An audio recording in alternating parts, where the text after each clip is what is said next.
तो आज आप लोगों से शेयर करूंगी सुपर टेस्टी सुपर क्रिस्पी मसालेदार फिश फ्राई। टेस्टी तो इतनी बनती है कि देखते ही खाने को दिल करेगा। ना ही इसकी कोटिंग उतरेगी और ना ही इसे फ्राई करने के बाद इससे पानी निकलेगा। बिस्मिल्लाहिर्रहमानिर्रहीम। अस्सलाम वालेकुम। लाखों करोड़ों दरूद सलाम नबी करीम सल्लल्लाहु अलैहि वसल्लम पर और उनकी आल पर। मैं हूं अनाबिया और वेलकम करती हूं आपको अपने यूट्यूब चैनल चटखारे पकवान में। रेस्टोरेंट स्टाइल और ढाबा से भी ज़्यादा टेस्टी और क्रिस्पी। और आज मैं बनाऊंगी फ़िश फ्राई की मज़ेदार रेसिपी, जिसे देखते ही मुंह में पानी आ जाएगा। तो वीडियो को आप लोगों ने एंड तक ज़रूर वॉच करना है। अगर वीडियो अच्छी लगे अपनी फैमिली और फ्रेंड्स में भी शेयर किया करें और चटखारे पकवान को भी सब्सक्राइब कर लिया करें। तो चलें जी, चलते हैं हम अपने किचन में और अपनी आज की मज़ेदार सी रेसिपी बनाना शुरू कर लेते हैं।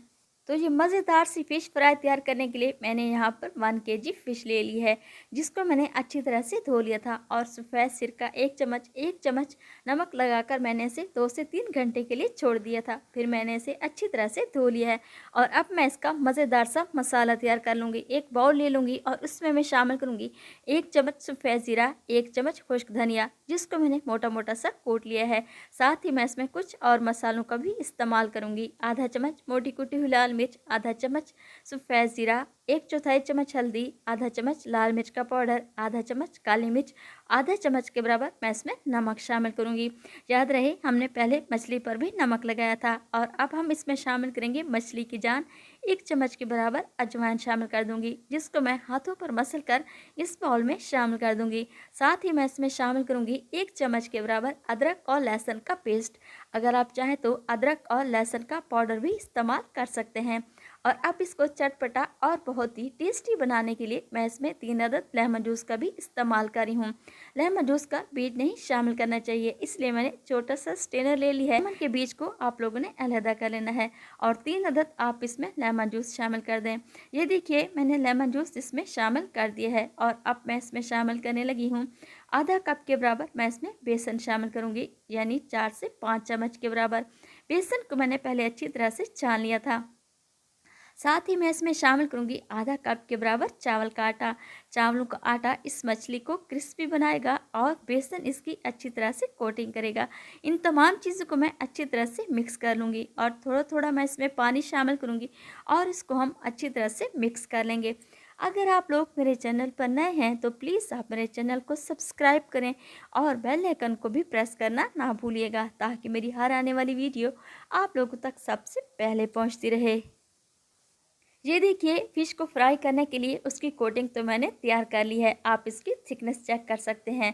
और अब मैं इसमें फ़िश शामिल करूँगी। फ़िश शामिल करने के बाद मैं इसको हाथों की मदद से अच्छी तरह से मिक्स कर लूँगी, ताकि ये तमाम मसाले फ़िश के ऊपर अच्छी तरह से कवर हो जाएं। चम्मच की मदद से या फिर हाथों की मदद से आप लोग ने इसको अच्छी तरह से मिक्स कर देना है और पूरे आधे घंटे के लिए आप लोग ने इसे कवर लगाकर छोड़ देना है। मज़ेदार सी हमारी ये फ़िश फ्राई तैयार हो जाएगी इंशाल्लाह ताला। ये देखिए मैंने इसको अच्छी तरह से मिक्स कर दिया है और अब मैं इसे कवर लगाकर छोड़ दूँगी पूरे आधे घंटे के लिए। अगर आप लोगों को मेरी ये वीडियो ज़रा सी भी पसंद आए, अपनी फैमिली और फ्रेंड्स में भी शेयर किया करें और चटखारे पकवान को भी सब्सक्राइब कर लिया करें। ये देखिए माशाल्लाह से पूरा आधा घंटा गुजरने के बाद आप लोग देख सकते हैं माशाल्लाह से फ़िश हमारी अच्छे तरीके से तैयार हो चुकी है। और दूसरी साइड पर कुकिंग ऑयल गर्म होने के लिए मैंने रख दिया था। और अब मैं फ़िश का एक एक पीस उठाऊंगी और कुकिंग ऑयल में शामिल करूंगी। आप लोग देख सकते हैं माशाल्लाह से कुकिंग ऑयल हमारा अच्छी तरह से गर्म हो चुका है। कुछ लोग क्या करते हैं ठंडे ऑयल में ही फ़िश को डाल देते हैं और उसकी कोटिंग उतर जाती है। आप लोगों ने ये गलती बिल्कुल भी नहीं करनी। जैसे ही इसका कलर चेंज होगा मैं इसकी साइड चेंज कर दूंगी। आप लोग देख सकते हैं माशाल्लाह से फ़िश का कलर अभी से ही कितना खूबसूरत नज़र आ रहा है। पूरे 8 से 10 मिनट के लिए मैं इसको अच्छी तरह से फ्राई कर लूँगी और उलटते पुलटते मैं इस फ़िश को अच्छी तरह से तैयार कर लूँगी। और आप लोगों ने भी मेरी इस रेसिपी को ज़रूर ट्राई करना है। ये देखिए माशाल्लाह से इस फ़िश को फ्राई करते हुए मुझे पूरे 8 से 10 मिनट गुजर चुके हैं। और आप लोग देख सकते हैं माशाल्लाह से फ़िश का कितना खूबसूरत कलर आया है, गोल्डन सा। ये देखिए माशाल्लाह से फ़िश को मैंने अच्छे तरीके से फ्राई कर लिया है। माशाल्लाह से गोल्डन और बेहतरीन सा कलर आ चुका है। और बाकी जो फ़िश बच चुकी है उसको भी मैं बिल्कुल इसी तरीके से तैयार कर लूँगी। और आप लोगों ने भी मेरी इस रेसिपी को ज़रूर ट्राई करना है। इंतहाई टेस्टी रेसिपी बनेगी, फ़िश के अंदर तक टेस्ट मिलेगा आपको और ये रेसिपी बहुत ही जायकेदार तैयार होती है। तो आप लोगों ने इसको ज़रूर ट्राई करना है। तो मिलते हैं हम अगली रेसिपी में। अल्लाह ताला आपको खुश रखे, अपनी हिफ्ज़-ओ-मान में रखे। अल्लाह हाफ़िज़।